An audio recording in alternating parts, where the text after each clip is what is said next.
رات گہری خوفناک موش، پھر اچانک آسمان چیختا ہے، بجلی چمکتی ہے، دل کانپ اٹھتا ہے اور انسان خوف سے اپنے کان بند کر لیتا ہے۔ لیکن سوال یہ ہے، کیا سچ کی آواز کان بند کرنے سے رک جاتی ہے؟ سورۃ البقرہ آیت نمبر 19۔ او کصیب من السماء فیہ ظلمات ورعد وبرق یجعلون اصابعهم فی آذانهم من الصواعق حذر الموت واللہ محیط بالکافرین۔ یا ان کی مثال آسمان سے برسنے والی بارش کی سی ہے، جس میں اندھیرے ہیں، گرج ہے اور بجلی ہے۔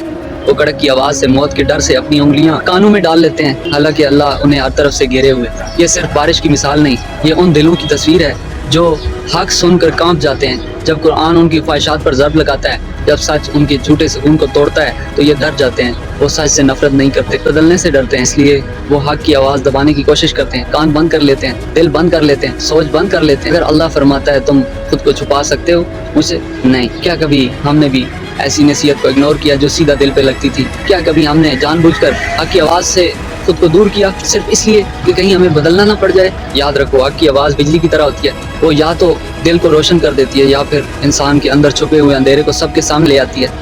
کان بند کرنے سے قیامت کی گرج نہیں رکتی اور حق سے بھاگنے والا آخرکار اپنے ہی اندھیرے میں کھو جاتا ہے۔